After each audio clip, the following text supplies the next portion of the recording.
Others, he's and she's. Welcome to episode number 118 of my anime podcast. I am your host Yata, and joining me in the cast today is my co-host with the most, our ethereal boy child made flesh, Taka of the Golden Fang. I am all of you, and you are all me, and together we are my anime podcast.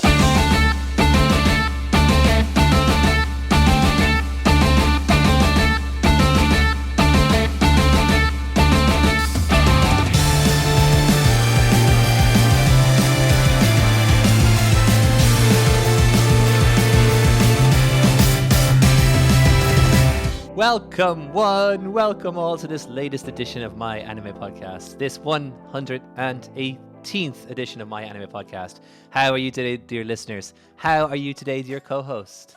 On this finest of morns, afternoons / evenings in Mananime Land. I'm doing pretty well, fantastic, ecstatic, enthusiastic. How about you? No, it's still a Tuesday. Those Still a strong Tuesday, emotions for a Tuesday, but for me, it's a 4-day week. We haven't discussed this off mic, but is it a 4-day week for you or a 5-day week for you? It is not. So Yata is referring to Labor Day, and as an elementary school teacher, I am not considered a laborer anymore. Yeah, you got to get your hard hat and your pail going, and I'm not digging ditches like Yata over here. I've been working in the coal mines. Okay, well, yeah, I guess it's a little bit better for me than it is for you, because I'm over hump day technically. I've only got 2 more to go. Also, good to be back. It's been a minute. It's been about 2-3 weeks, I guess, depending on when this episode releases, since we have been on the airwaves. Hope you've missed us. The break wasn't as long as last time, and it never will be, referring to several month break. Again, I promise. How's life in Takasaurus land? It's all right. I mean, like you said, I'm not quite through the hump yet, but the end is in sight, as it always is. I feel like I'm living for the weekend, but also living for that great anime that we're watching. Is that a spoiler? Maybe. Actually, let me talk about great anime really quickly. I've been doing this a lot at the beginning of every episode, saying like, "What you watching?" Bringing that old segment back.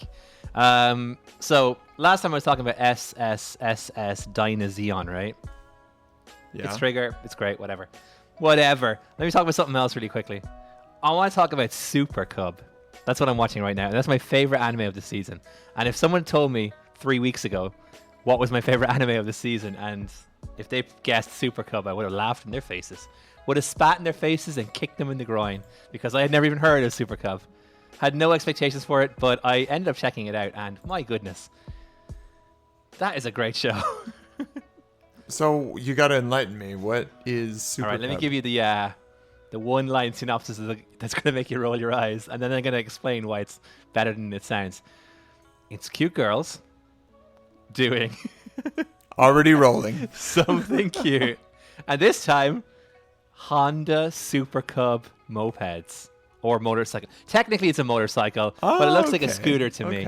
And basically, they're living in, I can't remember the name of the place, but I think it's like just below Hokkaido.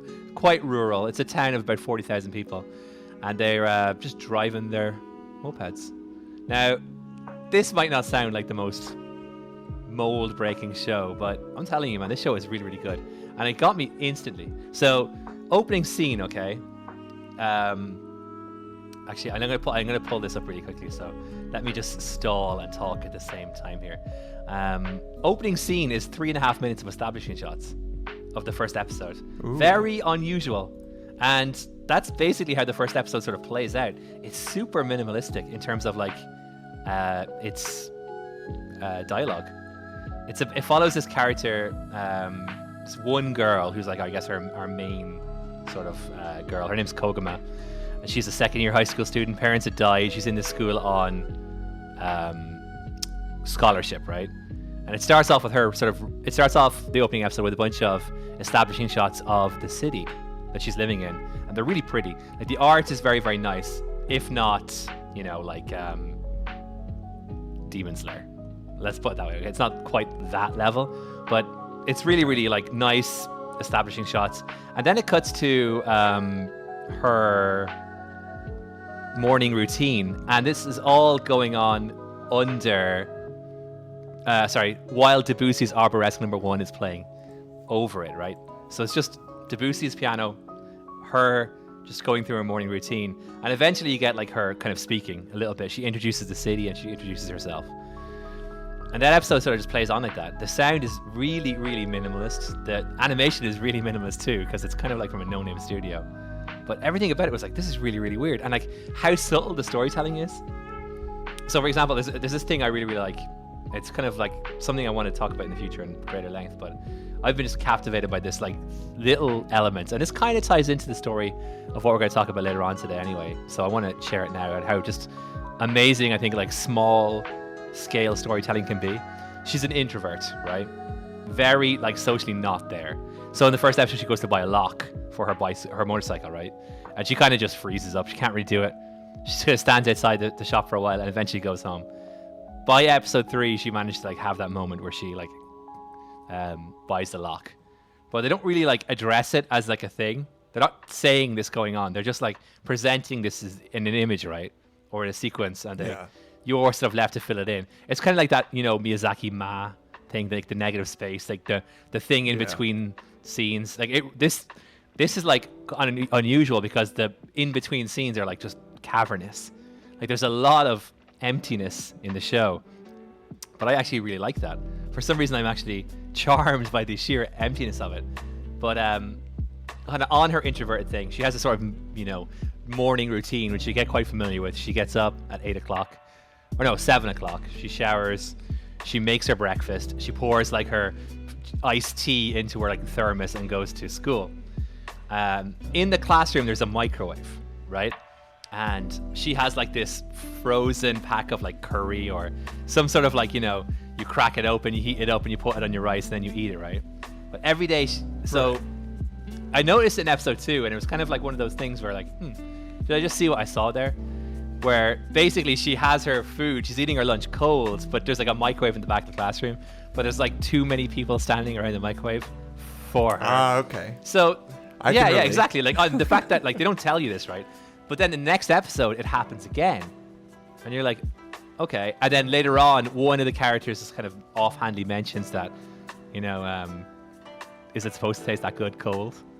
And that's it, right? There's like no follow-up whatsoever. But I'm telling you, man, whenever that girl gets the moxie up to heat up that curry, I'm gonna be cheering, cause Super Cub, dude. It's subtlety, right? It's extraordinarily subtle. I've been so impressed with it, so much so that it actually made me get up off my ass and start actually writing a script for YouTube again, because I got to talk about the Super Cub, because I think it's going to be one of those things. It's going to be a video that pretty much bombs because I don't think many people are watching it. You know what I mean? Like, it has to get over the fact that there's a sort of a genre bias in terms of like, oh, it's cute girls doing what this week? You know what I mean?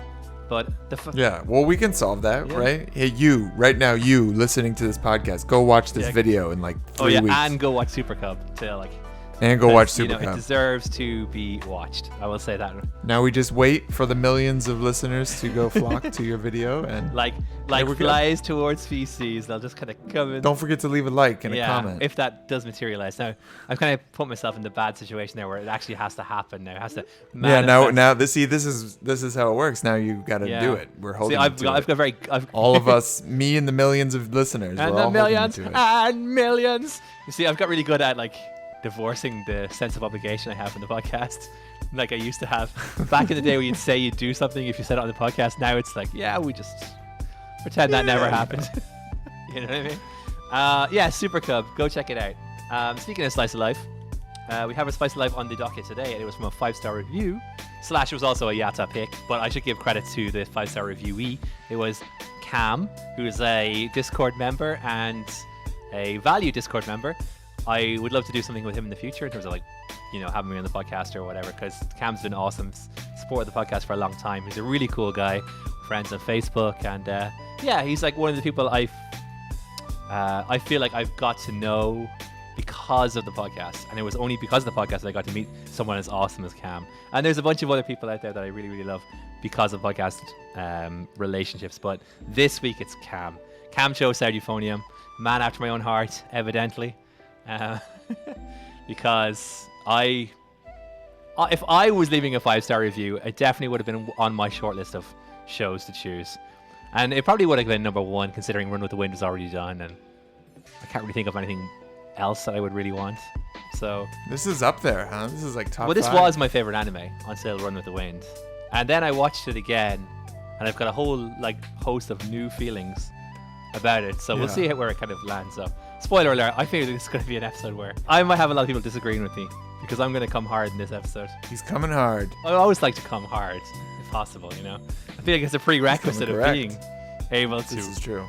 Anyway, let's just end that discussion right there. So we're doing Sound Euphonium today, and we're going to do it after we plug.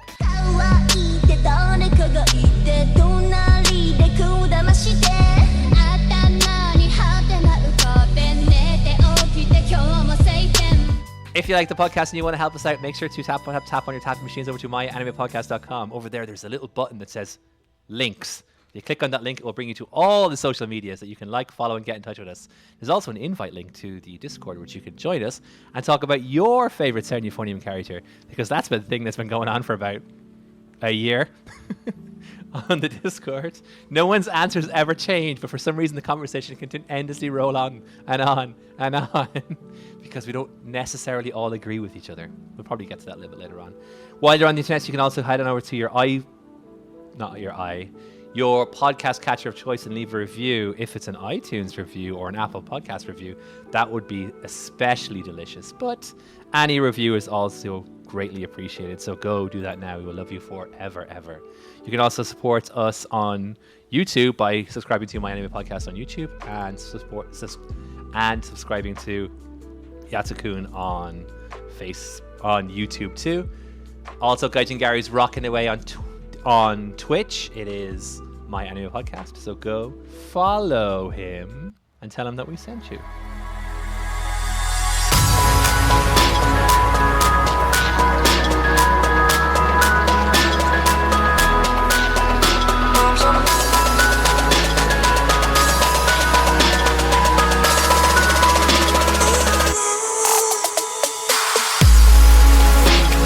And we are back. And in the spring season of 2015, Kyoto Animation, KyoAni, released their seasonal fare. And it was titled Hibike Euphonium.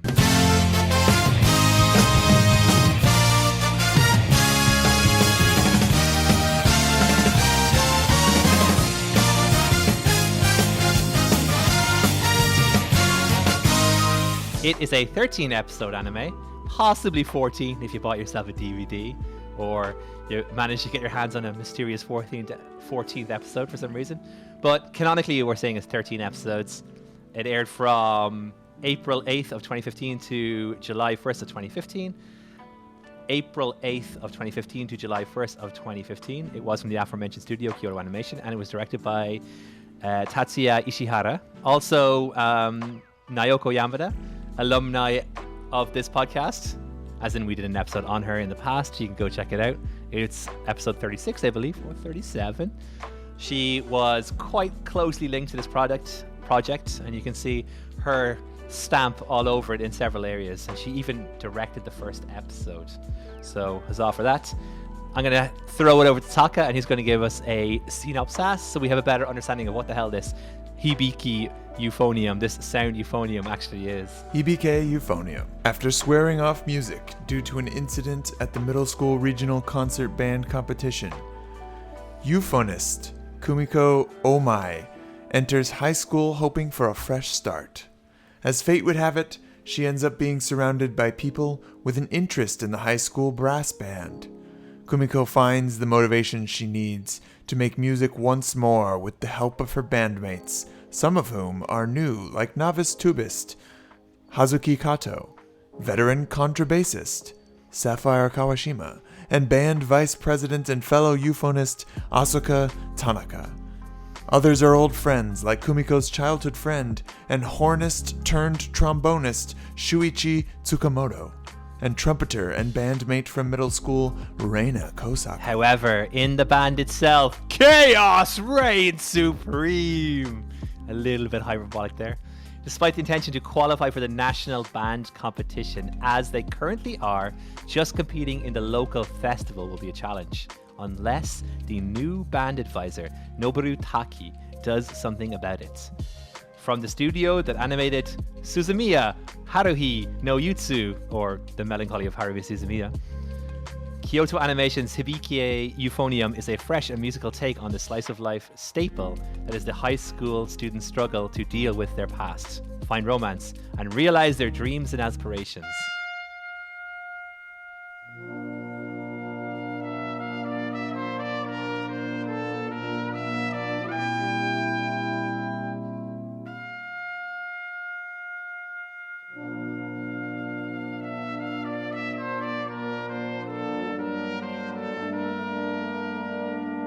All right, that's a pretty fleshy, pretty girthy, pretty big bonded synopsis. Covers a lot there. I'm not in love with it. There is a lot with it. Not in love with it. They hit the major points, right? Kimiko is definitely. I don't know if I've. Kimiko's the main character. She's got a lot of friends. They're in Bane. I was laughing the whole time you were reading out. I was like, I wonder when the last time you said euphonist. I don't think I've ever said that word. I was just going to say that. I don't know if I've ever said contrabassist, euphonist. New-tubist. Is that kind of like a YouTuber? What was the new-tubist? Tsukumoto's one in particular tickled me. I think at that point I completely lost control of myself. What is he? Hornist turned trombonist? It's like, wow, that's a lot of new words. Man, they're really qualifying these characters. Tubist. They're kind of putting them in the buckets, though, you know? Like, I see them more as just a trombonist. Or a hornist turned trombonist. Ist. Ist. All right, I'm actually tearing up here. I don't know why. Tubist. As soon as you said euphonist, I was like, huh. I don't think I've ever heard that word. And I've watched this series more than once. You know what I mean? Anyway. Yeah, they don't say that in Japanese, of course. No, they don't. They say dub. UFO-kun. Yes, they do. Or tuba-kun. Or tuba-cabra. Tuba-cabra. That's definitely had best name. Yes. I'm not sure. Oh, yeah. I think Asuka dubbed or baptized Kimiko's euphonium like Steve or something like that as well. Yeah, I was just gonna say that was a Steve. I think Tuba-cabra is slightly ahead of Steve. but yeah. Sound euphonium. There we go. That is the introduction. Quite a colourful synopsis there from the Mallory team, but we appreciate the effort as always. Thank you for your great service. You truly are the beneficent overlords that the texts say that you are.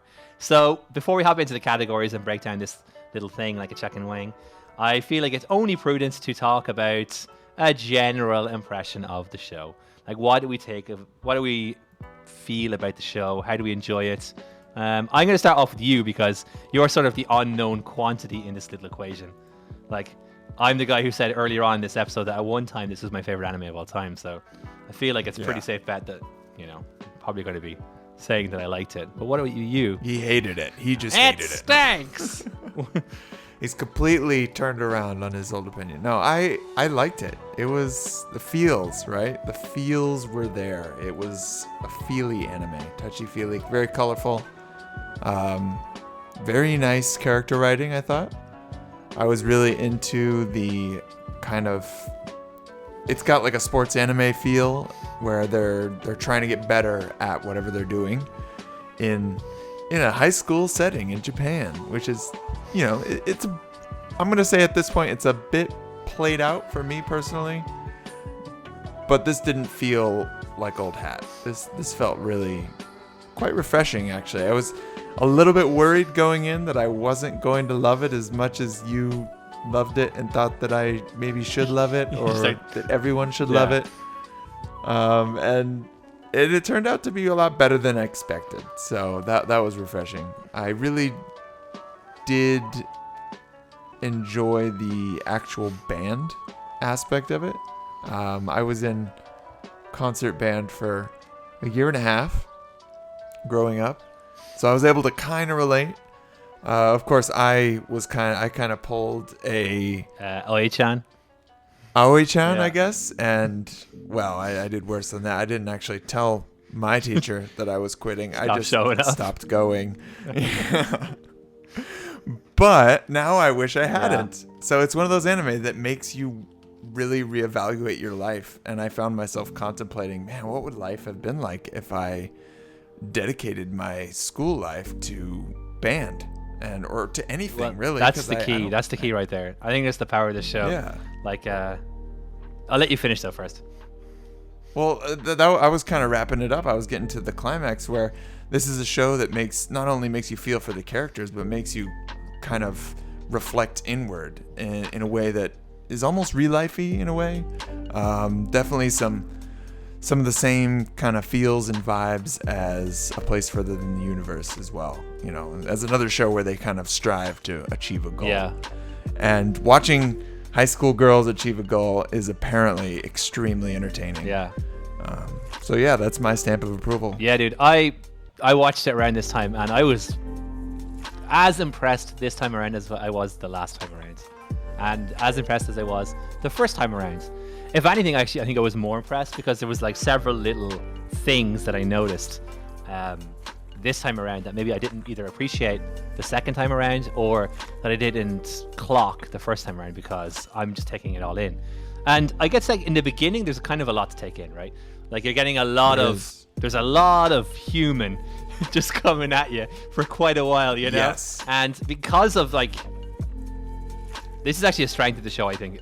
But because the character design is so like kind of realist in a sort of fantastical anime sort of way, like certain characters can kind of like blend together until you get a little bit more familiarity with them. So, you know, there's a lot to take on quite early on. Also, it's a little bit more irreverent early on. Now, like, because you get like Midori or Sapphire and Kato, and they're like very like present and like jovial and jolly. And, you know, it's sort of like a by the numbers kind of feeling. You know, it's this is a very fun, irreverent, slice of life, cute girls doing cute things show. But in this case, it's going to be like concert bands. And then as the show progresses, it does move beyond that. And it's a lot of like, I found like real emotion in it. I think you kind of hit the nail on the head though when you talk about the idea of like, one of the things about the show that really like kind of stuck with me is the idea. It's kind of similar to Run with the Wind actually for me in this respect. That's like it makes you want to have either done better or to do better with yourself, and like you definitely felt that like with real life, you know what I mean? And this one it's very pronounced because I feel like it shouldn't be if the story wasn't as good as it is, but because the story is really really good and the characters are very very good, and Jesus Christ, the character acting is phenomenal. Not to like get into a category later on, but they carry this like it hit me harder in probably than anything, except for maybe Run with the Wind. But with Run with the Wind, it's like that's supposed to hit me hard because it's sort of like in my wheelhouse. I was forced to play in a sort of concert band for 8 years in elementary school. There was no emotional attachment to it. There was never any regret about leaving it behind. You know what I mean? Yeah. And even now watching this inspired me. Because it did inspire me in a lot of respects. It inspired me to be better as a individual, more so than be better as like, oh, I wish I had played the trumpet. You know what I mean? Although I will say when Reina was hammering that solo in episode 13, oh my God, like that was like, Jesus, I don't think I ever really appreciated the trumpet like as much as I do in this very moment. Because she was carrying a lot of emotion in that particular solo. We'll probably get to that later on as well. But I kind of like, I think a lot of people will hear, one, it's a bunch of girls doing like, you know, cute things. Two, it's a high school anime. And three, it's from Kyoto Animation, which is generally a more irreverent studio, with the exception of maybe like Violet Evergarden and like the old, like the sad stuff like Clannad and all that. They have a sort of like tempo. And especially at this period in time, you can see a lot of like other anime's influence on this one from the Kyoto Animation perspective, especially in the OP and the ED. The ED felt very K-On! / Shinibyo-esque, and the intro kind of does the same thing as well. Like I think the intro and the outro are sort of like not really reflective of this show so much as they're reflective of what KyoAni was doing at that time. And this show is a bit of a red herring in that respect. I think it's a little bit more, it's less funny than those shows, but it's a hell of a lot more, like I think a lot more meaningful, and it's a lot more deep in terms of like emotionally than those shows. And it got me kind of thinking about Slice of Life as a genre. And I professed in a previous episode I really, really loved Barakamon. And like Barakamon is, superficially related to the show in terms of like it's a slice of life that we have covered. We've covered a few slice of life. I guess you could call A Place for the Universe slice of life, Real Life, now this one and Barakamon. They're probably the 4 that spring to mind instantly. And they're 4 shows that we've all, had pretty much like positive all things to say for the most part. Like I think all of them got close to a 4 out of 5 or higher. I think only Real Life was the one that just missed it. And that was more on technical aspects than anything else. But I went back and dug up a little thing I wrote about Barakamon that I kind of wanted to read about here. Like obviously, you're gonna have to like do a bit of that you know what I mean? That filling in the gaps between things yourself, because it's a lot of references to Barakamon. But I don't know, a part of it kind of like gets the heart of why I think this show is kind of awesome and why this genre is kind of underrated. I'm going to say that now. All right, lay it on us. So, one of the more fascinating idiosyncrasies of being human is that we can live every day of our lives being one person in a literal world of millions, while at every second feeling utterly and hopelessly alone. Or alternatively, we can live our lives caught up in what feels like a maelstrom, being pulled in every direction except for the one of our choosing, and be completely at peace. Life is full of odd paradoxes and contradictions. It's part of what makes it interesting. It's what makes it beautiful. Great stories don't necessarily need to be about great things, because life is a way of making even the most mundane moments matter, if they are framed the right way. And that's why slice of life at its best is great. It makes those moments matter. As a genre, it can capture all the weird nuances of being human and repurpose them into stories that are truly profound, providing real insight into that most unremarkable and inconsistent of things, ourselves. And then it kind of goes into like a little bit of an aside on Barakamon. But the thing at the end I want to kind of touch on really quickly is I truly don't have anything profound to say about the series itself other than it's profound. And that's essentially like copy and paste how I felt about Tianyi Euphonium. It's profound, but it's not profound in the way maybe like a Steins Gate is, or even a Shogun Roku is, where you're talking about something that's like, this is very sweeping epic about like very grand things, like time or just the nature of life and death. I think this one is just about ourselves. And that's why, even though it's very unrelatable, like a high school girl playing an instrument that I literally had never really thought about before the show, could really like make a profound impact on your life. And I hope this is not going too personal, because it's not, but it was shared, so I'm going to share it as well.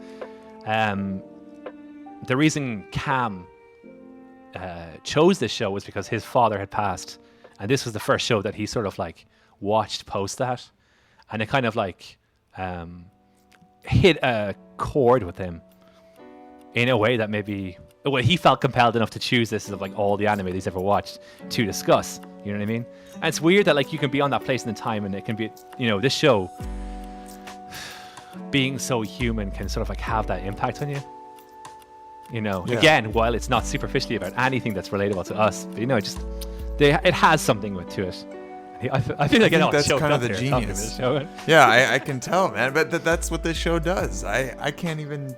I lost track of the times that I started getting choked up watching it, because, and it's not about the band aspect or it's not even really about like the drama of the show. It's more about like just zeroing in on this one aspect, or one at a time aspects of human experience, and that's what makes slice of life relatable. It's you, right? Like you can't help but just feel that resonate with something in your life, and realize that hey, I'm living through these things too, and I'm kind of experiencing my own story, and like this kind of stuff matters. The minutia matters, the details, right? And I think that's maybe why it's so fitting that this show has so much detail and so much love put into that detail, both from the visual and the sound and the story and everything. Yeah. It's great all around her. I can totally see why Cam would latch onto that. Now, I will say that it's not all, making Yata like clutch his heart, the desiccate, and just like try to hold it together and not start crying. In saying that, there was a couple of moments that had me again, even now, Like I think the first time there's a certain few moments that you're like, oh, this is a very like emotionally charged moment. I'm sort of feeling it. Like the one that gets me every time. It's not from Feat.Luo Euphonium. It's from Run with the Wind, when Haiji is like finishing at the end of the episode 23. I'm like, I'm a big blubbering baby at that point, like consistently, right? Here it's like I feel like it's the more you know, the more like certain little moments, certain like micro interactions really like hit you hard. And I think that's the difference between us two at this time would be the fact that I'm very like keenly attuned towards these like micro interactions, knowing how they will go on to shape the future of the series. And you're kind of like experiencing like the major interactions, I guess, for the first time. Like, so for me, I'm like, oh god, I kind of like can't wait to get his take on episode 8, which is like probably it's probably the most famous episodes in the series. And I think at one point I would have had it as my favorite episode of anime. You know what I mean? Now I think there's a rival. I think episode 12. I was like just bowled away by episode 12. For anyone who's watching it is not intimately familiar with every episode. Episode 12 is where Kimiko may or may not get to play a part in the show. She's struggling with I think it's called My Euphonium. Is that the one? I believe so. And it's just and she's basically going. It was weird that arc came so late in the show, because I just kept waiting for it to be about Kumiko and her euphonium, and it just wasn't for so long. But it really hit home once they finally played that out. Yeah, and there's like that's sort of like one of the most iconic moments I think in the future of the series is you had Reina and Kimiko playing and practicing together. And I think that's like the magic of season 1. Every season and every iteration has its own sort of magic, because the goalposts sort of shift for better or for worse.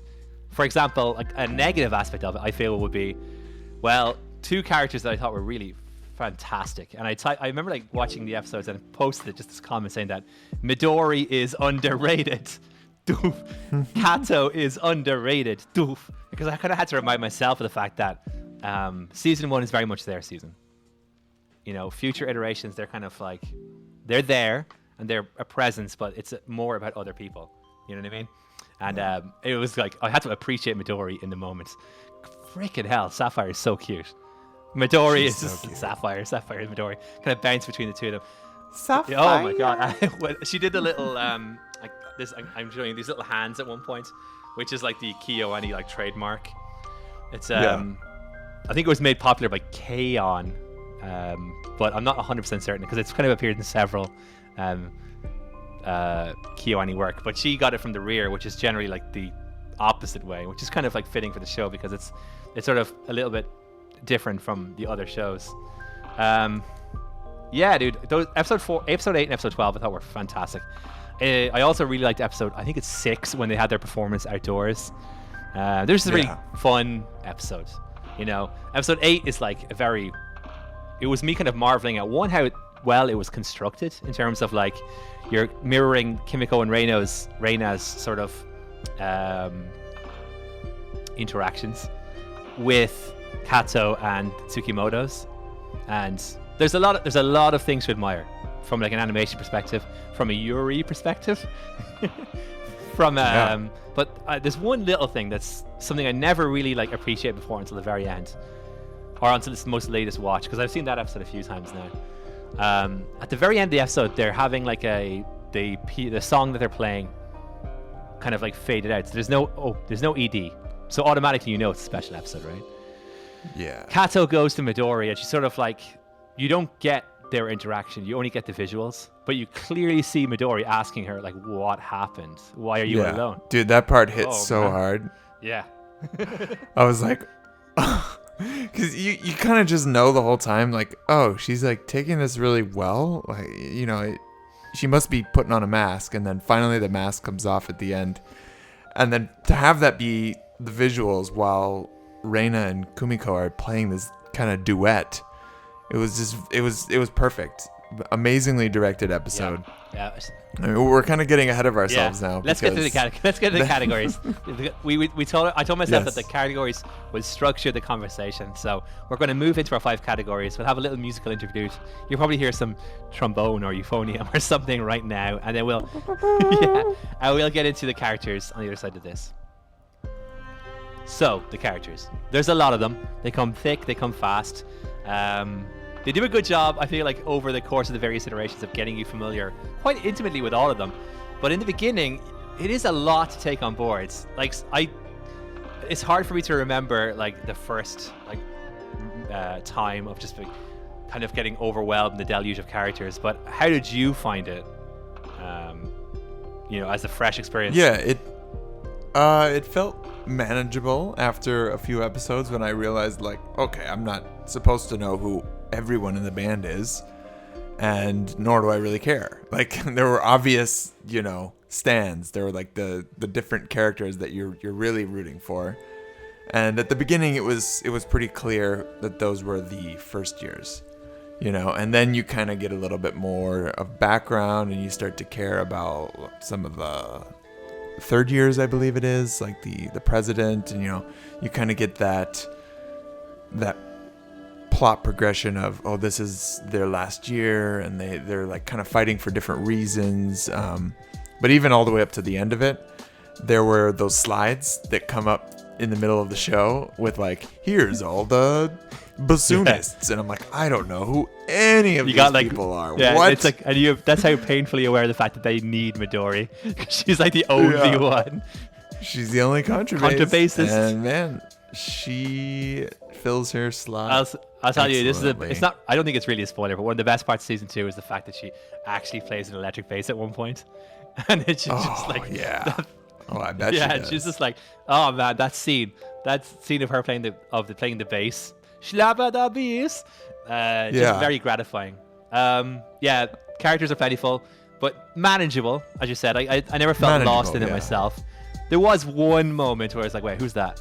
And that was in episode 13, the first time through. I don't know if you noticed this, but randomly cut to a girl just sitting down, watching, and it was like a very deliberate shot. It's akin to when in season 3 of Korra, when this random person goes, "Call me Kuvira." It's like, wait, what? Why was that so dramatic? What's going on? I'm supposed to. They're planting. Am I supposed to know who that is? Yeah, that was a seed, we'll say. But I actually like the fact that I thought the foreshadowing was very, very good. We'll get to that a little later, though. So the characters they're essentially broken into 3 categories, as you said. You have the first years, which are, I guess, the heart of season 1. You've got the second years, which I think are the backbone of the show, personally. And you have the third years, which are the ones, they're mostly awesome. I would say that. The third years are all great people. I guess headlined by Asuka, who's a very charismatic character. And she's one of those characters that really make a strong impression on you quite early on. And to let the cat out of the bag, she is the Discord's favorite, much to my chagrin. I love Asuka. I love Asuka. Me. Well, I think it's a lot of it's season 2 based, because Asuka is very prominent in season 2. Season 1, she's a very dramatic character. She's very funny. She does that thing of like, she's that character who speaks a lot of English in a kind of humorous sort of way, she's larger than life, and she's like very naturally a president, and that kind of ties into one of the stories that I really liked, because on the character front, one of my favorite characters is the president. I think she's a fantastic character, and I think like we'll get a bit more from that in season 2, but we had a good touch of that. That was the most actually fascinating third year character arc for me, was the president's sort of insecurity with the fact that she is the president, and Asuka is so superficially amazing and so charismatic and so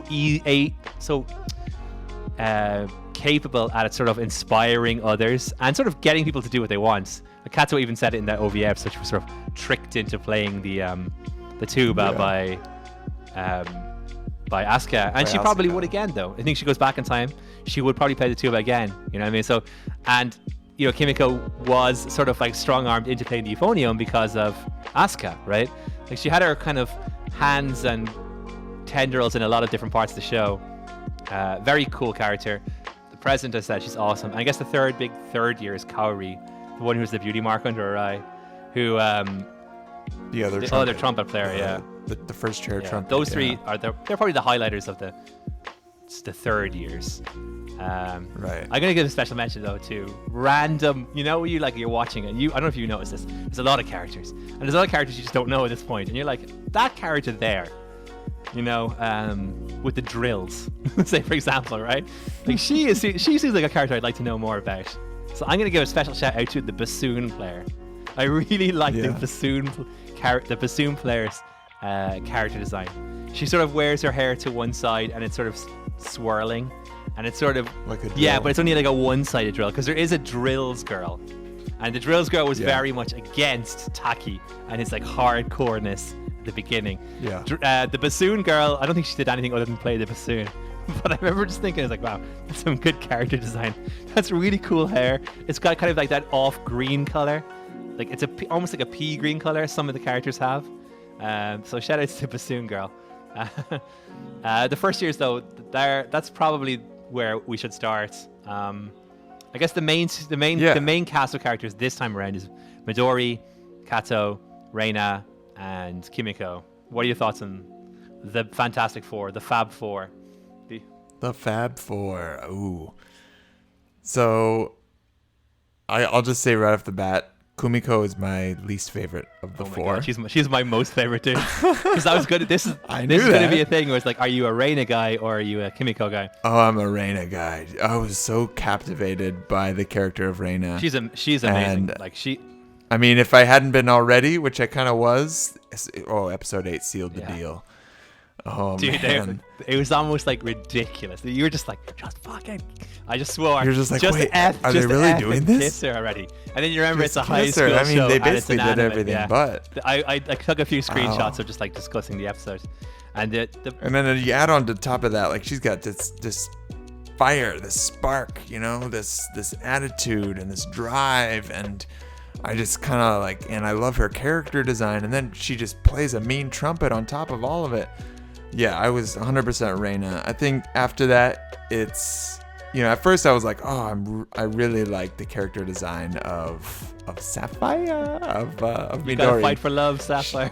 You gotta fight for it. I mean, she's just like she's a romantic, she's a dreamer, she's cute as all hell, and like she was probably the one that I related to the most at first, just because like she was just really passionate about it, and she also played a string instrument, which is what I have the most experience with. There was like kind of that moment where she was like, she had band-aids and they're like, oh, your fingers are bleeding, it must hurt so much, and she's just like super chipper about it. I don't care, I love music. The blood was like all over my sheet music, and I was like, yeah, it was great. I love practicing. But then I think at some point Hazuki just like creeped her way up and tied with Sapphire. Oh, yeah, those two are like inseparable to me. You know what I mean? Because the show is a lot of the like fandom discussion is like X whoever, right? It's like the Uranus, I guess. You're sort of like, and this is one of the reasons I love Reina, because I'm like with you. I think Reina's fantastic. She's phenomenal. Reina is the kind of person that I wish I could be, right? So like you aspire to be a Reina, and that's how I feel about Reina. I aspire to be Reina, but I feel like I feel more like a Kimiko, if that makes sense. Like you want to be like Reina, and almost having someone like that is just better for you. And the reason I love Reina is because I think she's better for Kimiko than anybody else. You know what I mean? Like watching Kimiko get inspired by Reina is like the best thing, and that pays off in episode 12. In a lot of it really times. is like when she's screaming over the bridge. She wants to be better. Like I thought it was very cool, like very subtle but very cool. When she ran onto the bridge and just before she screamed, she actually passed Reina on the bridge. She was just so emotional in her feels, she didn't notice it. And then it makes sense because Reina had like 15 calls left for her when her phone was gone. But one of my major issues with season 2, it's not everyone's, like a lot of people prefer season 2 for certain reasons, namely a certain glasses wearing scenery eater. But is she a big part of it? Like, so it works in sort of two ways. Like I think a lot of it's like the TV show is very much like it's how Kimiko like takes relationships and how she gets inspired by other people.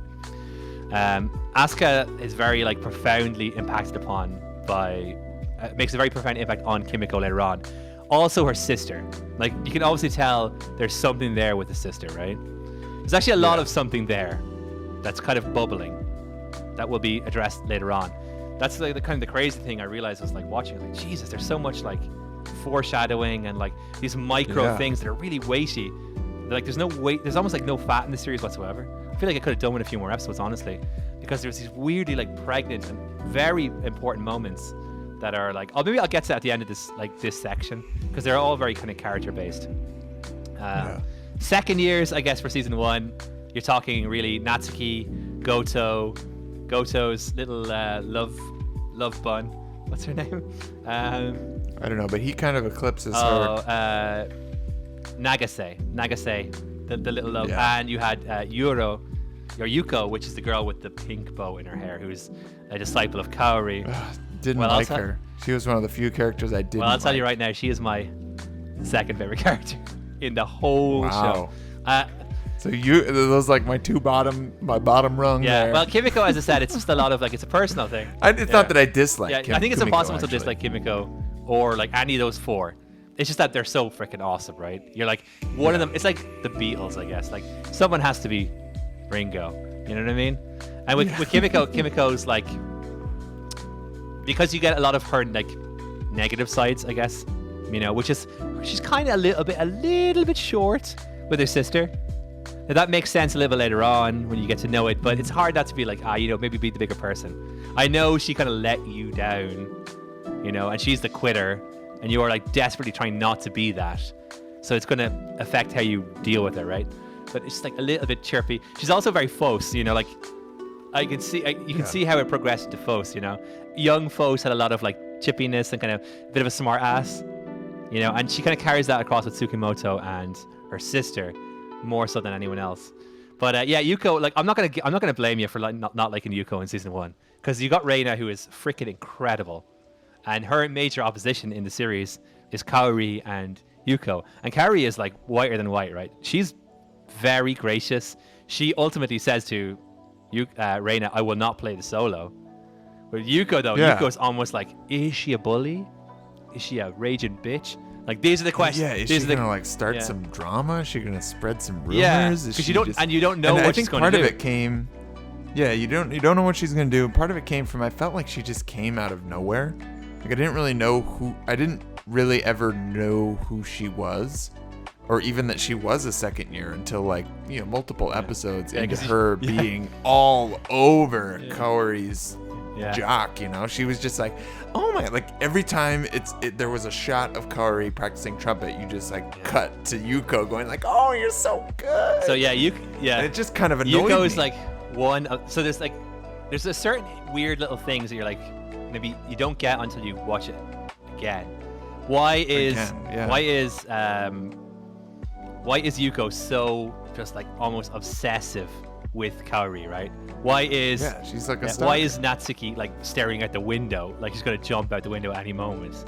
And a lot of that is tied to what happens in season 2 or what happened last year. Because I think one of the big red flags for Yuko is the fact that you have all these flashbacks or all these allusions to these like, I guess, darker moments. Like you had this middle school interaction that Kimiko kept on coming back to, with the fact that her senpai was like openly resentful of the fact that she was chosen ahead of her, and she was kind of worried that was going to happen again with Natsuki, right? And like tonally, that flashback was a lot darker than anything she got with Natsuki or with the band. And there's this mysterious fact that there's not that many second years, and there was maybe like some issues with the previous year, and they even kind of alluded to it in the comments where they're like, openly chaotic or a state of chaos, So it actually turns out it wasn't as chaotic. So season 2 is going to get into the second years more, and it's going to explain why Natsuki is staring out the window, why Yuko is like.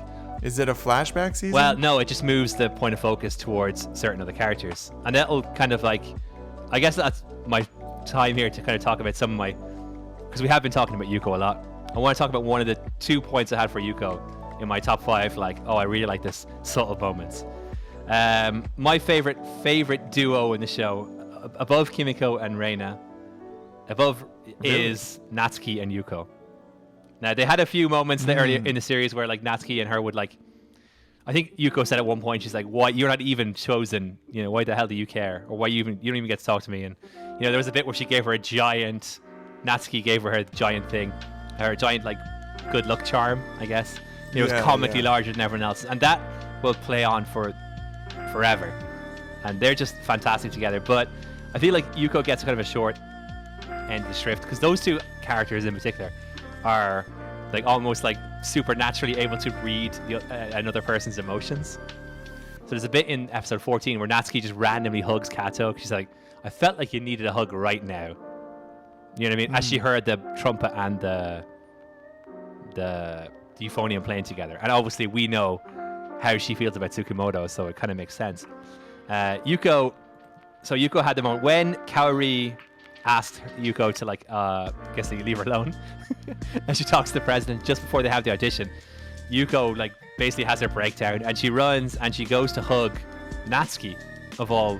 Which, I saw that and I was a little confused. Yeah, because they're supposed to be the rivals, right? They're like not supposed to like each other, but even though they're secretly best friends, they just have that weird kind of relationship where it's kind of like adversarial, you know what I mean? But you saw they went to the festival together, you know what I mean? It says something. Right. But also Yuko, for all her flaws in season 1, was the only person in all of the entirety of season 1 who actually interacted with Mizore. Now, Mizore means nothing to you.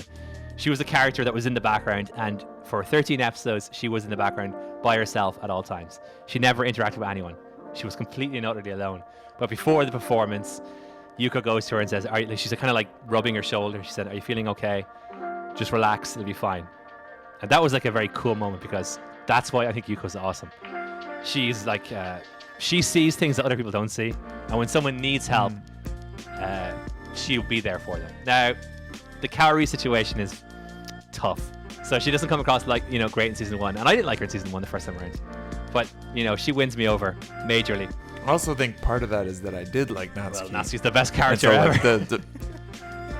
Well, she's just a nice person. She's amazing. Like, she was just like so incredibly supportive and nice, and at every moment that she could have had a chance to be even the slightest bit rotten, she was just the opposite. She was like just Mrs. Positive. And I really like how she kind of not turns around, but really kind of focuses in as the series goes on and like kind of embraces her role more. And embraces the fact that maybe, she actually does want to improve, which was kind of cool. Like, I really like that moment where Kumiko observes her practicing on her own. That was really awesome. I'm going to lay it out there. My favorite character is Natsuki. I told you on Friday when we had this conversation really quickly. I was like, Natsuki is my favorite character in the show. She's my favorite character in anime. Full stop. She's my number one favorite character. I think Natsuki is fantastic. Wow. Now, season 2 is when she really starts to shine. And Liz and the Bluebirds. It's like when the second years come, the backbone of the series, when Yuko gets to be the good guy, when Natsuki and her get to have more screen time, and when Mizore and what's the other girl's name? Nozomi get their interaction. So Nozomi, for the record, is the name of the girl who sat down at the performance, and we're all like, who the hell is that? That's Nozomi. She would be Liz or the Bluebirds, depending on your interpretation of that movie, because it's sort of like ambivalent. She's also, or I should say, she's simultaneously Liz and the Bluebirds. And Mizore, the girl who's always alone, except for that one time where Yuko kind of like speaks to her quickly. She is also simultaneously Liz and the Bluebirds, and that's the second year's stuff, which will come into play in season 2. Real quick, while we're on second years, though, I love Goto. Dude, he reminds me of you.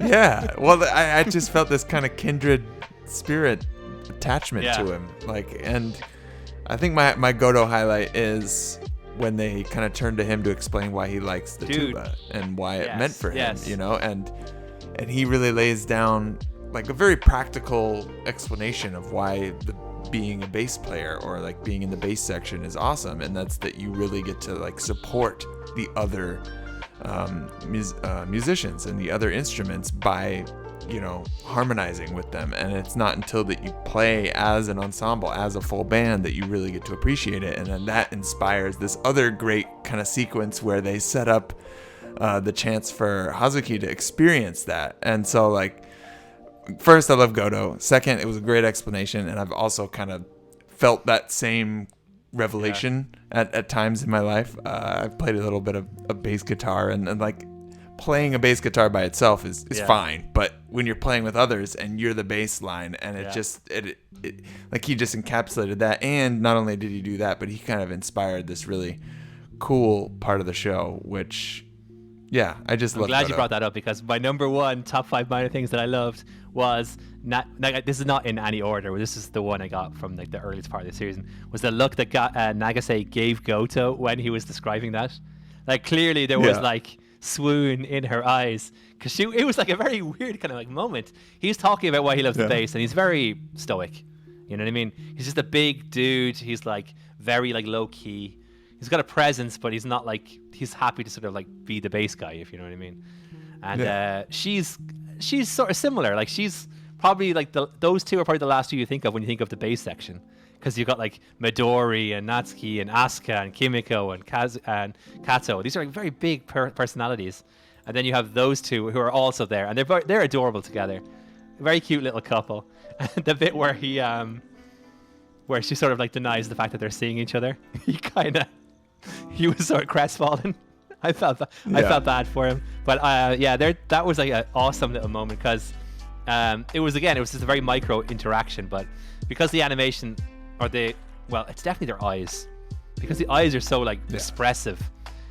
You could just see that she was like openly like, that's her bae right there. And you know the tuba, don't you? Oh, I love that scene. I didn't even realize that she played tuba until like most of the way through the series. I thought she was just like, just there. Goto's girlfriend, who was just like showing up at club. And then I saw her holding the tuba once. I was like, oh, she's actually in the band. Okay. Yeah, I think I managed to get through all of my top. I haven't actually. There's just 2 more. One is Asuka. At the very end of the episode, when everyone's at the end of the season, when everyone's raising their heads to hear if they got into nationals, the only person who didn't raise their head was Asuka. Asuka dipped her head. Very pregnant moment, foreshadowing next season. Very subtle as well, because I didn't notice that the first couple of times. It's like, oh, that's very well done. She also has a little conversation with Kimiko, which kind of like frames that very well as well. Yeah. And the last one is just a beautiful shot of some feet, because it's Kiyoane, Naoko Yamada was aboard, and because the president is one of the most underrated characters in the show, it's a shot when she's speaking to Kaori about just, her own insecurities about being president, and it has this shot of her feet, and it just kind of encapsulates one of the beautiful elements of the show is how masterfully they handle light.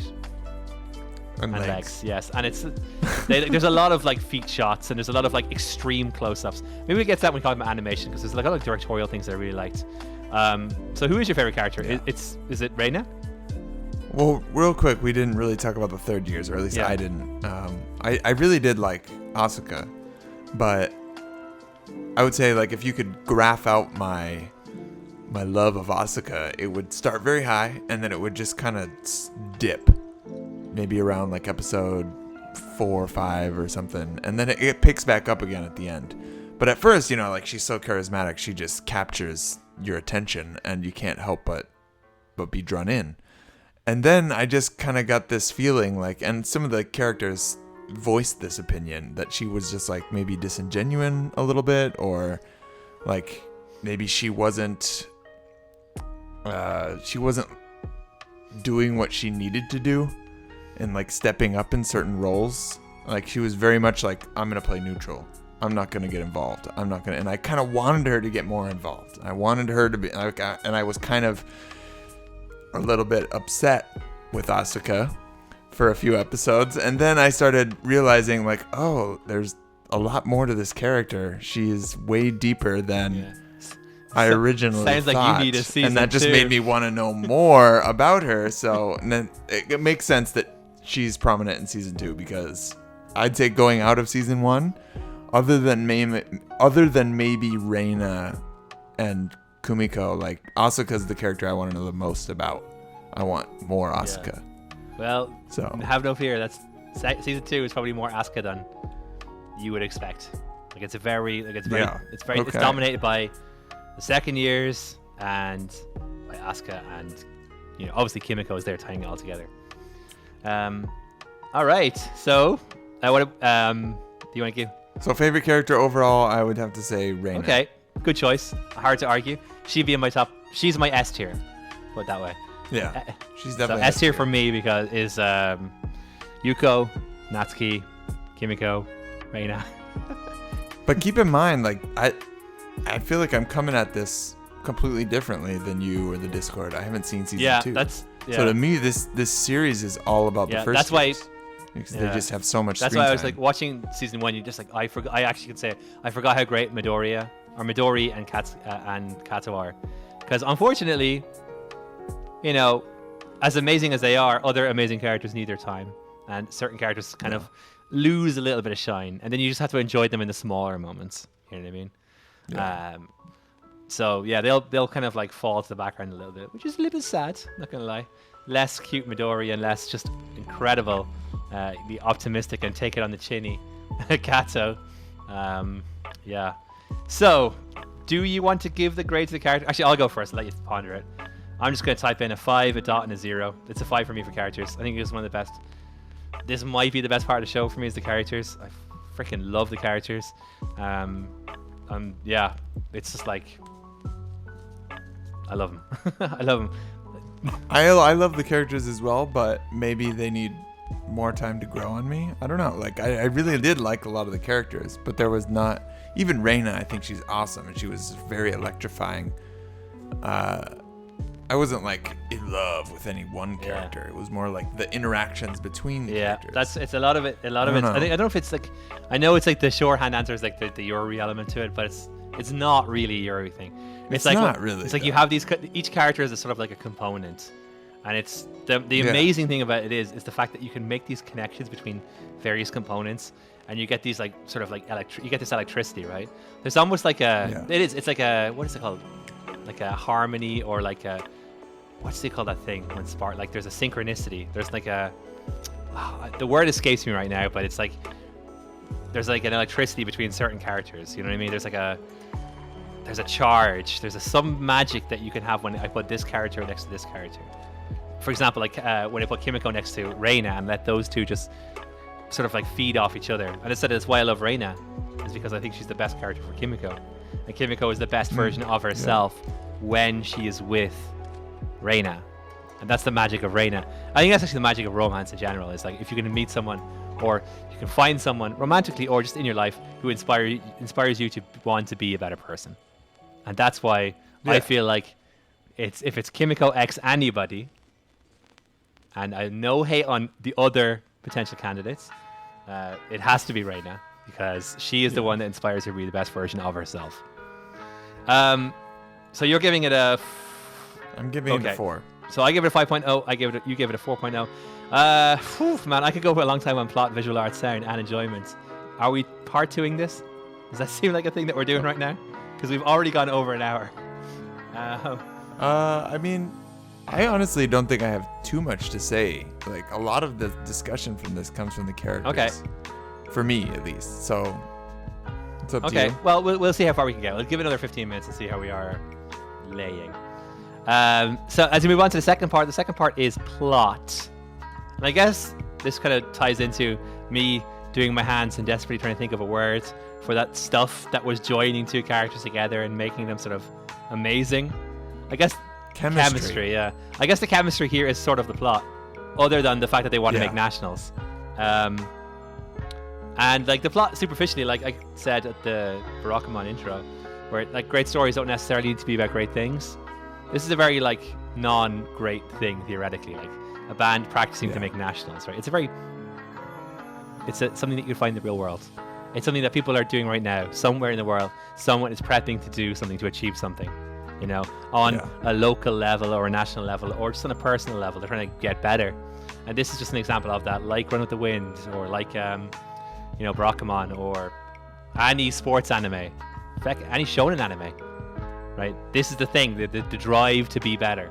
I think they present this drive to be better about as good as I've ever seen it, honestly. To the point where it made me want to be better. So yeah, it made me want to be better too. And I think so. Here, I'm gonna just put this out here right now. I'm giving the plot a 4. Okay. And I think that could easily be a 4.5 in character and a 3.5 in plot, because the actual plot itself is not spectacular.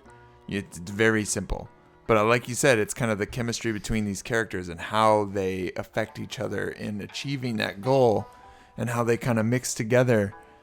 You know, like, where do I put that 0.5? Is that a characters? Is that plot? Like, I'm going to put it in plot.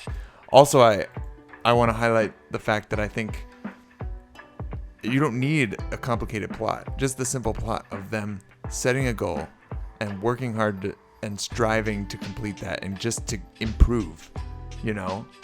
Even if the character's just running down the street yelling, I want to improve over and over again. It hits home. That scene shook me up. Because that was coming off, which I believe was one of my favorite training arcs, if you want to call it, was her just sitting in the sun and having the nice touch of having the shadow sort of like reflect like the time passing, right? So as it got further and further in, as she got more and more dehydrated, the sun would sort of like recede until it was like up to her, I don't know, her shoulders or whatever. It was a super well done like sequence. You know, and it rounds off with her, you know, screaming it over the river that this is a character who literally 12 episodes ago could not summon up the energy to really care. So there's the point where she can actually understand Reina's, you know, tears in episode 1. And that was the breakthrough, right? Like she's like, I can now finally understand Reina, and that was her kind of revelation. Yeah, I really liked that episode. I think that was one of my favorite episodes. Of course, loved episode 8. Oh, actually, I got to throw it back to characters for just a moment. Taki Sensei. Special shout out to him. I mean, the whole plot is about making these kids want to achieve goals, right? Want to strive to be better. And man, if he does not just pull the right strings and orchestrate that, what a kind of subtly great character. When you go back and look at all of the different kind of moments where he indirectly influenced them, whether it was like from the very beginning when he kind of almost insulted them into wanting to train to be better.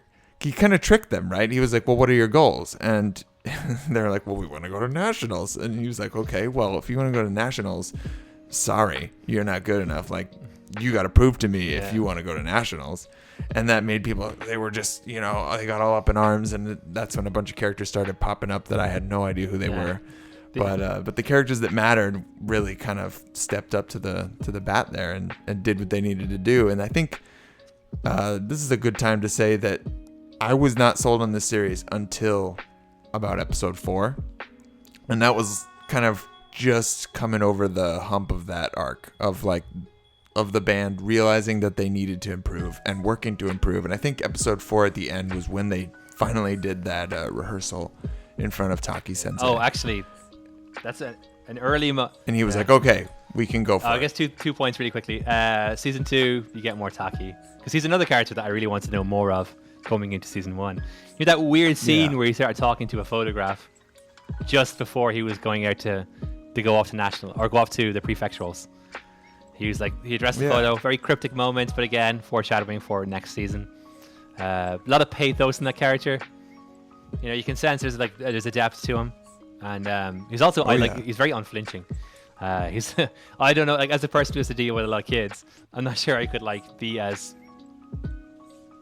like hardline smiling assassin as he could. You know what I mean? Yeah. I had another point I was really good. Oh yes, so during that early part, there was a part I really loved. And this is again just a testament to what an awesome character she is when they were just cancelling practices and everything was kind of going bit of a mess, as a lot of the cast and crew were sort of turning against Taki. Reina sort of goes up and just plays From the New World by herself, and that was it was awesome. just like everyone could hear. It was very like, it was a big statement, you know. And this is a character that just lives and she just without even trying, makes statements. She makes impressions, and this was like a very big impression on like Reina as a character, because up to this point she was sort of this like kind of very like, you only got her framed through Kimiko. You didn't really get a sense of who she was, and Kimiko got over was terrified of her because of that interaction in middle school. So when she did this, she was like so imperious and so like just, you know, unwilling to bend her core. You know what I mean?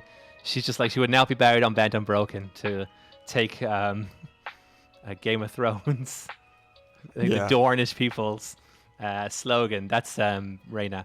That was a really cool scene. I'm going to throw the plot. I'm going to give it a 4.5. I'm there for the plot. It's hard for me to divorce season 1 from season 2 when I'm seeing so much bricks being put down for season 2. I'm like, and it's all like, and that definitely plays and it's like, into it. This is like, it feels like this is very much half of a thing. You know what I mean? Although it's much of like a greater thing because it's spanned so much more things now. There's like, you know, various OVAs and the movies and the second season, obviously. I just liked it. I think that I also really, really, really like the fact they gave us so much performance at the end. You know, someone's like, oh, I'm going to play horns and, you know, for 5 minutes. You know what I mean? That's like, it's a bit of a risk. And the fact that they didn't skimp on the music budget was a big thing. Like, highlight episodes other than 8. Would this be the best time to talk about that, or you want to save that? No, we can talk about it now. It's plot, right? Or it's either plot or characters. It's got to be one or the other, right? Truth or enjoyment. Depends on who you are. But for me, I really enjoyed episode 8, of course. I mean, it was, in my mind, kind of the emotional climax of the show, because it is such a show about Kumiko and Reina, and just them kind of coming to terms with that. It was almost like this blossoming, this explosion of emotion and chemistry, like we were saying earlier. And just that moment when she like pokes her in the forehead and then slides that finger down onto her lips, onto her lip, and it just like pops. It was beautiful direction, beautiful animation, and just an electric moment between those two characters. The acting was phenomenal, and then the way that it was spliced together in tandem with, as we were saying earlier, with the Tsukamoto Hazuki relationship. I thought episode 8 was fantastic the whole way through, but especially towards the end. Like, you know, once they're climbing the mountain, basically, and then I mean that's most of the episode. You got it. Also the freaking animation on Reina's dress. Oh man, there was like several times it was just like the wind would catch it and it would just like move in a certain way. And like, it's KyoAni. You can make a case that they are literally the best animation studio in the business. Like, there's other contenders obviously, but it's almost like a given that, oh, it's KyoAni, it's gonna look amazing. You know what I mean? And they're episode so good 8, at episode 8 was like a animating. freaking movie. You know what I mean? Yeah, it really was. Oh. They're so good at animating like the very mundane kind of realistic things. Yeah. Like I found that even like a shot of them rinsing their mouthpiece in the sink, you know, like it was just beautiful, and the lighting and my goodness, and just everything together. Reina asked Kimiko to tie her hair in episode 13. Yes. And it's like, has anyone ever just like animated someone tying their hair so freaking well? Like, it's these micro moments, these little things that they just like excel at. You know what I mean? Anyway, so the plot, I give it a 4.5. You gave it a 4.0. You were alluding to another episode that you liked, or is it just like episode 8 is the episode? Episode 8, episode 12, the Euphonium arc, where Kumiko is like really striving and trying to get better. There was another episode that I really enjoyed. Was it the audition episode by any chance? Yes, it was. No, it was the second audition episode. When they were doing it. So when they finally go to the auditorium and they do that final showdown between Reina and Kaori, and I just thought it was so well animated and so well directed that you have this performance on trumpet. And I mean, Kaori got up there and I'd say she killed it. They both did. She did a fantastic job, and I was kind of thinking in my head, like, man, are they gonna have her throw it? And just the fact that I was on the edge of my seat for like a trumpet solo was enough. And then you go to Reina, and you didn't realize that somebody could play it better. Because in all of these different ways, and you're like, oh my goodness, I had never heard a trumpet solo so beautiful in my life. It was like bringing me to tears. And then they just kept one-upping on themselves, because after that, I thought that moment of tension where nobody claps. That was one of the parts I loved about that episode, was the fact that the easy out there is for everyone just to hear Reina and just start clapping, right? And just start clapping. But nobody claps for, like, okay, there was a bit of a clap for Kaori, but it wasn't like official clappage, shall we say? Because there was like a very designated time for clapping. So it's like Kaori, and then you have like Yuko obviously claps, because Yuko is just like, she's a fanatic, right? Yuko. And the president claps as well after a bit of time. I thought it was funny because they both had like their 1A and 1B like fan. You know, like Kaori gets up there, and of course Yuko's 1A, and then the president's her 1B. Like she kind of claps, but not as enthusiastically. Yeah. And then after Reina's, it's of course Kumiko 1A, and then it's Hazuki 1B.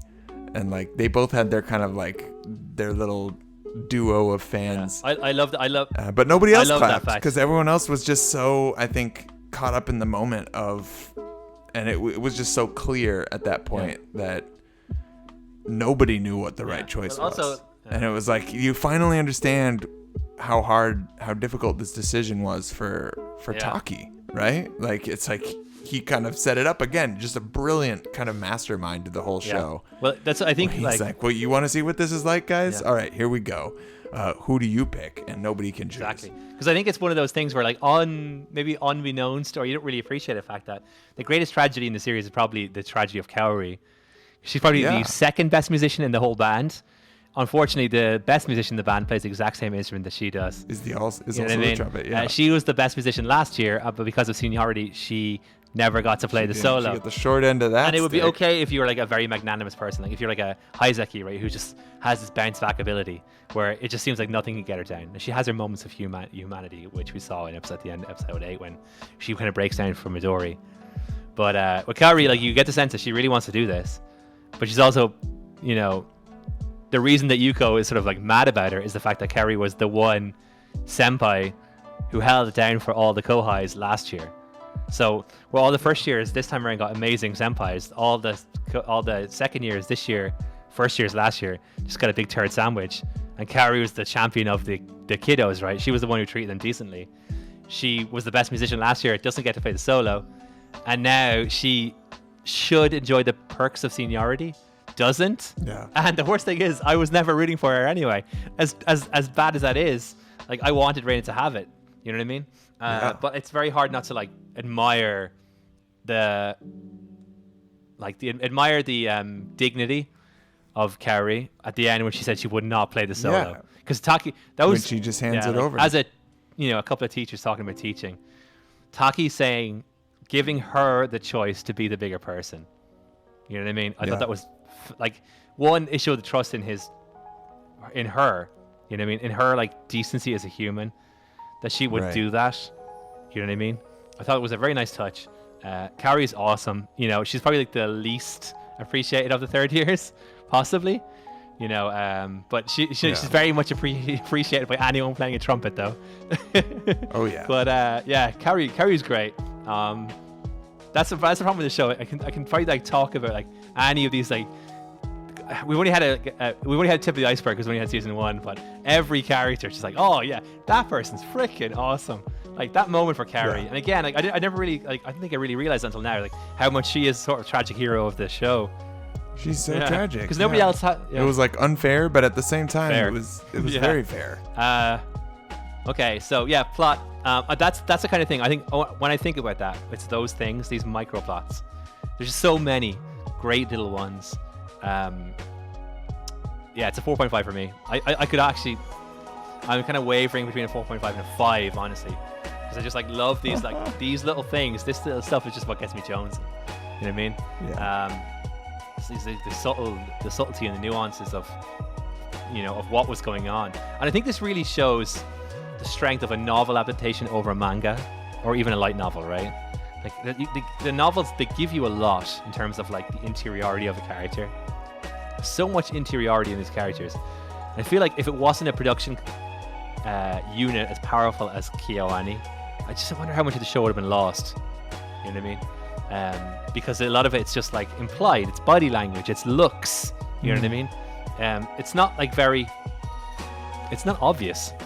You know what I mean? Yeah. A lot of it is just under that surface. So kind of like I wonder if I half watched the show. You know what I mean? Like, you know, like I'm sure we all had it. Like I watch shows in dubs if I want to half watch something. You know what I mean? I don't have to pay as much attention to it. And I wonder, like, I was just thinking, like, how different. I probably had the Real Life is probably the best example of this, where I watched it the first time, and I clearly didn't watch it the first time.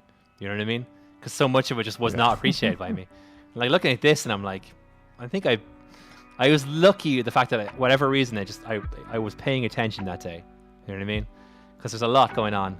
All right, it's key. Yeah, maybe I need to pay more attention. This seems like a double watch. What you need to do is watch season 2. That's what you need to do. Because all I want to do is kind of like talk about season 2 now. I've waited so long for season 1, and all of a sudden it's like, no, do the next one. No, you just wait till season 2. No, and then you're gonna go, oh, you can watch Listen to Bluebirds. We should do Listen to Bluebirds sometime as well, though. Okay, let's go to visual arts. This is an easy 5 for me, honestly. One, I wanted to get this out of the way because I didn't want to forget about it. The character design is freaking amazing. I love the different shapes and sizes of all the characters. Like I was just watching Team Monica at the end there, and there was a girl. She was like a bit thicker, like she was like broader shoulder, and she was really freaking tall. You know what I mean? Yeah. And it's like I like the fact that this character, right? This no-name character, this no-name second year, just like towering there. She's such a presence. Like that's a lot of there's a lot. Everyone got character design. And it's weird because in the beginning, like there's so many of them, they kind of blend into each other. And then you start realizing it's like, no, like Goto looks like Goto. Nobody looks like Goto. You know what I mean? His little girlfriend, Nagasa, nobody looks like her. And it's like, I said to you off camera, the one thing I really love about Kimiko's character design was how tall she was. It was such because you kind of had this idea of like, oh, everyone's sort of the same body type. They're all like stick figures, and they're all with big eyes, and they're all the same height. You know what I mean? And I was watching the episode 14, I think it was, when Kato was there with Reina and Kimiko. Kimiko's a lot taller than Reina. And then Midori sort of shows up, and she's just like such a... Like, luckily enough, there's not too many Midoris, where it's almost like too much. Yeah. But just having like Midori being Midori, it almost accentuates that character. And the character design is really, really on point. And that goes into the animation. I think the art for the show is freaking outrageous. So I posted, in the show notes, I posted this image from episode 9. Okay, yeah, cool. When that looks like a freaking wallpaper right there. It's just a random shot of her watching Tsukimoto playing the trumpet. And she kind of resolves to herself to like, oh, I need to get grinding. I gotta get on my grinds. That's when Tsukimoto was having some trouble with his part. Also, I'm gonna say this now. A lot of hate gets directed towards Tsukimoto. I think that guy's a good guy. He's a good guy. I'm not gonna say I love him. I'm not rooting for him. But if he, but I'm rooting for him. I'm there for it. He's got eyes for somebody, and you know you're a Professor Reina fan, right? they're like rivals. But that doesn't mean I'm not rooting for Tsukimoto. I think he's just got to realize that Hazuki is what's right for him. Yeah, he does. You know, like I'm rooting for him to succeed, not necessarily rooting for him to be with. This is like a very big, like, to go back to Naruto. Like we went there at all this episode. This is like you want to grab Sakura and say, look, forget about Sasuke. Just do it. Yeah. Okay. I want to say to him was like, no, you leave Kimiko alone. Yeah. You need to. Hazuki is perfect for you. Hazuki deserves a W here, and you cannot get in between Reina and Kimiko. Like you can't do it. It felt like there was a moment at the end, and I don't want you to say anything here, but this is me, somebody who's only seen season 1. It felt like there was a moment towards the end. They had a moment. They had a moment, you know, Hazuki and Tsukumoto. She gives them she puts the hand out for the fist bump. Is that what you're talking about? That's Kumiko though, right? Oh, sorry. Kumiko, Tsukumoto? I'm saying Hazuki and Tsukumoto. Yes. Yeah, that's the tantalizing thing about them. They seem to have a pretty good chemistry. You know what I mean? They do. When he was helping her with the tuba, and they kind of touch hands, And she kind of like lets go, and he nearly collapses. That was a nice little running joke, actually. The fact that nobody could lift that fucking tuba except for her. Yeah. It was like Excalibur or something like that. But yeah, Super Cobra. Obviously, I can't share the image with you, but this image I'm sharing is of Kimiko looking at Tsukamoto. It's of the evening, and this reflects a lot of what I love about the show. One, look at the character design; it's amazing.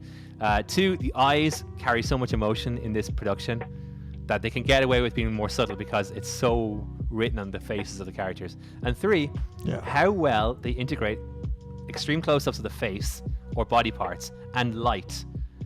Dude, the light, it just accentuates. The lighting is great. I think of all of the moments that really like caught me in the feels, like the light really accentuated that. The moment when the moments that, like, especially with certain characters, I want to say the amber-eyed characters. So I'm talking really about Kimiko and Hazuki here. Whatever it is about those amber eyes, when they're like portraying emotion, it's really, really carried away and through those eyes. When because Hazuki had me kind of like, she had me kind of caught up a few times as well, you know, and just like, because she's an awesome character, you know. The art's it's an easy 5.0 for me. I think they do light so well. I think the use of like extreme close-ups to really catch emotion. It's very like, it's not, I want to say it's a unique thing, but it's a very KyoAni thing. And I like that as like a directorial choice where they just let their animation carry a lot of the story. And it's just really beautiful. Like, I can't think of many shows I'm like, because I'm not going to say it's like spectacular, because it's not a spectacular show in the terms of like, it's not a spectacle. You know what I mean? Except for episode 8. Like, I don't care who you are. Episode 8 is. I mean, you talk about light. Episode 8, man. The light of the city, the light of the moon, the way it just kind of like, it just is reflecting off every single surface. And how beautiful Raina's trumpet. And actually, most of the instruments.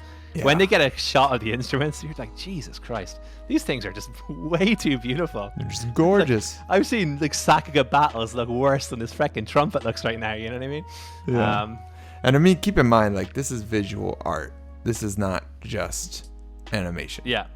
And there's so much more that goes to that. You know, the framing of shots, the character design, just the background art, the colors, the lighting. There's so much that goes into this show, and I said it before. I was really impressed with the visuals, and I'm gonna give it a solid 5. All right, we move on to sound. So I'm gonna just say this right now as well. Sound's a 5.0 for me as well. They didn't skimp on the old music budget. The sound design of the actual like OST itself is really freaking good. It kind of reminds me a lot of Land of Lustrous for some weird reason. It's really, really beautiful. The pieces they picked for them to perform are just catchy enough that you want to hear them, but not catchy enough that they get annoying. You know, the do do do do do do do do do do do, and like, because you're gonna hear that a lot, right? They're literally practicing this stuff and they're grinding it.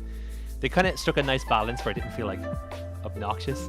It's actually so much so, in fact, that I actually went and listened to the actual songs because I enjoy that. I enjoyed those performances a lot. The acting, though, they really, really killed it, I think. Like, obviously, I've said, I'm on the record. Tomoya Kurosawa, Kimiko, she's my favorite VA. But there's a lot of characters who really, really kill it. In particular, I'm thinking of like Hazuki again. She is really, really, really freaking good. And again, I've kind of mentioned her a lot. The President. Yep. The VA who plays her. Let me just get her really quickly because she deserves like a bit of an applause here. What's the president? I always call her the President. Haruka. Okay. Her VA is Shiori Hayami, and this girl has like a very, very extensive. What do you call it? Resume. She's Cardia from Code Realize. She's got a really beautiful voice, actually, because she's also like she's Archer in Faith Grand Order. She's she's in a lot of stuff. I'm just like her thing is so freaking long here. She's Ghost Knight in Land of Lustrous, and she's also like she's Rachel from Tower of God. You know when you hear someone, you're like, oh, you're really, really good at your job.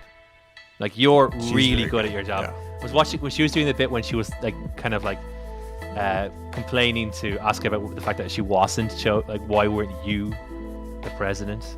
And Asuka gives her the line, well, I turned it down, but maybe you should have turned it down too. That line actually was very cryptic, but the way I read it, the way I interpreted it was, because you were not actually, you would never would have turned it down because it actually is right for you. You just need to realize the fact that you are the one who's supposed to be president. But that VA is a very, very, like, she's really good. Like, there's a reason that you didn't turn it down. Sorry, I'm stuck on the line, but she's a great VA. And like another scene that she was in that it shot to the forefront of my mind was when she was kind of breaking down in front of Kumiko, and Asuka comes out at the end and she's like, "How dare you do that to your kohai?" Yes. Like put them in that position, and she is kind of putting her in the position. She's like demanding that Kumiko kind of fulfill her, or like explain why she makes a good president. And of course she can't. She's a first year. She's saying she's nice and stuff like that and trying to be respectful, and that's just not what she wants to hear, and she's kind of breaking down. It's also really, you probably picked the most scene. Like the least secure first year as well. Like I'm sure Reina or Midori would have had like, this is what Midori would have given her something. It's the power of love or life and death, and Reina would have been like, because you need to be great or something like that. You know what I mean? You got your Kimiko's like dithering. Nice. That's also like a big moment for Kimiko, is when she actually says to Yuko, it's like, I thought Reina played it better. She should do the solo. She's the best. I was like, yeah, you tell her. Like Reina's doing it right. She's living it. But for the fact that Kimiko didn't just like wilt under Yuko, who at that point was in full on like jihadi mode for Kaori, like did not know what she was going to do. I didn't know what she was going to do, but then when she kind of stepped up and was like, yeah, you're right. Okay, so I think the sound is great. I even like the OP. It grew on me, and at first I thought it was kind of semi-generic, and this is like the curse of all of my favorite shows. I just never liked the OPs, but this one is actually, it kind of grew on me. It never grew on me. It is very like, that's an anime OP right there. You know what I mean? Yeah, and not only that, but like that is a Kyo anime OP, or like a cute girls OP. I think there's only two great KyoAni OP EDs. I think they're both EDs. It's K-On! Season 1, Hook, Don't Say Maybe, and the what is it called? The Dragon Maid. What's that show? Chinibyo ED for Season 1, which anyone who listens to this show will know, because it's that Ko-Ahi da ga da da da da da, the Kendrick Lamar remix, Poolside Identity. That's from Chinibyo's ED. These two, like, they look great, but I'm divorcing that from the actual score itself, because the actual product itself, because it's a sound. Like, for example, then I just go, ED for episode 8 when they were playing that trumpet solo. Okay, that was amazing. And the performance, and all of the diegetic kind of trumpet and instrumentation in this show. The diegetic sound actually was very, very strong. Just like the usual anime sounds, right? They just do it well. Like, anime does diegetic sounds quite well. Thank you, Hideaki Anno, I guess, and Evangelion or Isao Takahata for getting that like normalized in anime. I'm giving it a 4.5. I'm in agreement with everything you said, except I didn't ever warm to the OP or ED. So we come to enjoyment. Like, I'm just gonna do this right now. It can't be your favorite thing of whatever, and then you come out and go, oh, it's a 3. Favorite anime ever, 3. I distinctly remember the first time I watched it just being like really kind of like hooked on it. There's very few shows that hook me. Like, I, for some reason, invariably, once I start watching Boku no Hero Academia, it's game over for the rest of my life. And this kind of has an element to it. Like, I'm there for season 2. I'm there to watch Liz and the Bluebird again. I'm there to watch the final movie. See what happens. I'm there to talk about the second years like they need to be talked about, and finally unravel Asuka. I'm there. It just got me again. Thoroughly enjoyed it. This is my kind of show, though. You know what I mean? This is so your kind of show, and this is probably it's almost as far as you can get. Maybe not, but pretty far from my kind of show. And the fact that I'm giving it a 4 in enjoyment just speaks volumes, I think. I think it should speak volumes. I haven't said anything really bad about the show other than that I didn't really care for the OP or ED. It's not my cup of tea. And yet I still found a lot of enjoyment in this show. Enough so that I would watch the rest of it. I would check out the rest. Maybe we should do that sometime. And maybe we should. I'm putting that on the record now. I'm like, we should do season 2. Because so much of this is me just kind of going, well, yeah, you know what I mean?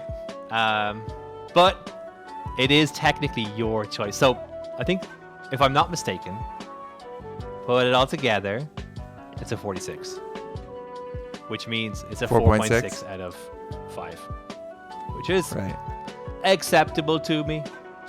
I came in here at one point going to go, I think I'm going to go 5.0 across the board. and then we're going to have a moment where people are going to be like, you are a madman. You've completely lost all sense of reality.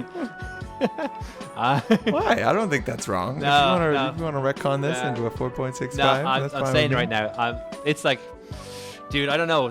I'm torn between this one and Run of the Winds, honestly. Because I was really like, I was there for this watch. This was a 5.0 enjoyment this time around for me. I freaking really enjoyed watching. It was never a chore. Not that, watching anime is a chore, but doing it, being obliged to watch anime because of being a podcast and having deadlines and all that stuff, it can get to the point where certain things become, I have to get so and so many episodes done. You know what I mean? I actually had to stop myself from finishing this earlier because of the fact that I was like a week early. Do you know what I mean? I was like, no, I can't do this because I need a lot of it fresh in my mind. Yeah, dude, it's a 46. It's a 4.6. Pretty happy with that score. That's Tianyi Euphonium. Can't recommend it highly enough. Go check it out if you haven't already. Shall we discuss what your plans are? Technically, you were supposed to come back today now with the show that we're going to cover next week. I'm going to put you in the spot because I need to know. Because otherwise... Do you want to do this off air or on? Because I got 2 shows, and here's the issue: they're both longer than 12 episodes. All right. How about you hit me with them, and then I can make a decision on the air, and then I can retroactively see if it's worthy staying in, but I can also get like scorn for choosing the wrong one. Yes. Okay. Okay. Let me guess. What do you got? All right. Are you gonna guess? No, I guess Bakano, and that's definitely a 12-episode anime. Oh no, it's definitely not. Let me think. Okay. No, you don't have to guess. It's fine. I was like, guessing. I just want to lay the them on anime you because there are 2 shows that, as far as I know, you haven't seen, that are 2 of my favorite shows of all time that I think you would really enjoy. So one of them is GTO. No, that's another one that I think you would really enjoy too, though. But 3 shows out of the many out of the many shows on the top of my list, I chose 2 shows that I think are not only incredibly amazing pieces of work, but also things that I think you should watch right now because they're relevant for something else that we're doing, that we're talking about. Oh, is it Gurren Lagann? Okay. Yes, one of them is Gurren Lagann, which is kind of like a, it's kind of like a season 1, season 2 type deal almost. Okay. Like there's a time skip halfway through. So if we really wanted to, we could just do the first 12 episodes and then grade that and see where we're at. But I guarantee you're going to like it. What's the second one? The other show, and this is possibly going to be one of the oldest shows that we will ever cover if we do, and that is Berserk. Oh, okay. Well, the 1997 adaptation, which is amazing. Yeah, I've seen about 15 episodes of Berserk. So I've seen like The Full Moon. I've seen Griffith's Turn. Like I know I'm pretty intimately familiar with Berserk. But I did watch it back in the day, and I was not watching it like every episode. I didn't sit down to watch it. It was a thing that was a piece of owned media in a shared place. So there was like, we watched random episodes of it. Okay, so I'm thinking. So just let me say this while you're thinking. Both of these shows do an amazing job of world building. They're both, I would say, pretty hard fantasy. One of them, I guess, leans into sci-fi, especially towards the end, Gurren Lagann, but they do a great job of building up a unique and interesting world that you want to dig into. Berserk, I would say, is one of the best fantasies I've ever read. and that's coming out of the manga. And I think that this adaptation does justice to that. It only covers a tiny little slice of the manga, but it is one of the most well-known slices, and it is 100% worth watching, and shaped my enjoyment of anime and just fantasy in general. I did want to do Berserk at some point. I'm not gonna lie. Mainly because I wanted to compare it to Vinland Saga. That's right at the time I started to think about it. But okay, I want to make you a deal. Now's a good time for it then, before Vinland Saga is lost forever to the ages. Don't say that. We're getting a season 2. I mean, lost in our memories before. Because I'm legitimately worried that we might get a season 2, like not jinxing it. He's rubbing his hands right now. He looks very worried. I'm gonna make you a deal. The deal is because we're a little bit longer. We're doing season 2 of Sound Euphonium. That means that's the deal, okay, right? That's fine. So how about we do it like this, right? Just this is purely because I'm like OCDing on it. How about we go like this? Gurren Lagann time skip, up to the time skip.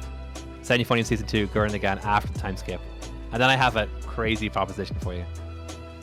I'll throw this in there as well because. And then we do Berserk. Here's the thing. What do you think about doing all of Attack on Titan? Ooh. That's simmer. Because I'm happy to do Berserk as well. I'm happy to do Attack on Titan. I know. That's what I was like. Because I was going to come here and pitch that as well. Because I was like, oh man. Because I was like, we could do first half season 1 in 1 episode, second half season 1, season 2, break season 3 into 2 episodes, break season 4 into 2 episodes. Boom. 6 episodes, kind of My Hero Academia style. And we finally did Attack on Titan because we've never done Attack on Titan, right? And I know you're either close to finishing or finished now. So next time we're doing Gurren Lagann, but we'll let that one simmer. That's like a teaser because I'm thinking I'm just not like getting too in the weeds with this edit. It's quite the marquee we're putting up there. Gurren Lagann, Berserk, Attack on Titan, all the seasons, all the time. Season 2, Sound Euphonium. It's all coming at you in season the future. 2 Sound Euphonium was like a what? You got Attack on Titan, Berserk, like a little footnote. And Gurren Lagann, and season 2 of Attack on Titan. Sound Euphonium. What I want to do is I want to get onto Liz and the Bluebird, and that's what I want to do. It's like I can only do that through season 2 because Liz and the Bluebird is a very interesting movie. Very expressive in terms of like they completely change up the art style. It's like, okay, we have KyoAni with the movie budget. What's that going to look like? Well, we know what that looks like. It's a silent voice, right? But now you put a silent voices, character design, and all that stuff on top of Sound Euphonium. Controversial, because I actually love the character design for Sound Euphonium. But I also like the silent voice character design, you know? So it's a bit of a moment there, you know, kind of like alienized. No, it's all good. It's all good. It's all good. All right, so speaking of all good, we're going to be back with Studio Trigger. No, it's not Studio Trigger. Studio Gainax's last. I guess it's their last big thing, right? Before Trigger. Last hurrah. Yeah. Oh, actually, speaking of, we should do Little Witch Academia at some point as well. Anyway, and we should just do Trigger season at some point and get like we should just Kill do la Kill Trigger. and Kill la Kill and Little Witch Academia and Kisniver and all. And Space Dandy and Space Patrol Lulico and BNA, all that stuff. We should get it all out of the way at some point. All of it. That might be a little bit too much, Trigger. Not gonna lie. Hey, we got our whole lives ahead of us. We do. We've set we do have a bunch of like, you know, schedule stuff that we need to get at some point in the near future. But while we have this kind of free time, I thought it'd be fun to do all of Attack on Titan and all of Sound Euphonium and Gurren Lagann. And Berserk. So that's what we're doing for the future. So I've been waiting years to watch Berserk on the podcast. Well, I was thinking about it. I was like, Sound Euphonium was like one of the big last ones in terms of like getting that out of the way. And then someone said to me, like, when are you going to do Attack on Titan? And I realized, like, dude, we have never done Attack on Titan. And you know what else we've never done? Full Metal Alchemist. Yep. That's crazy. Never done it. It feels like we've done it because we debated it once upon a time, you know? So we've never done that. That's a thing that we should do. There's a lot of stuff that we should do, and we'll start doing it, but not right now. We're gonna go off air. Yeah, had a lot of fun with this one. We'll be back next time with Gurren Lagann. Not 100% sure on the deadline, the date time, but it will be sometime soon. So until then, for our listeners, bye, love you, bye.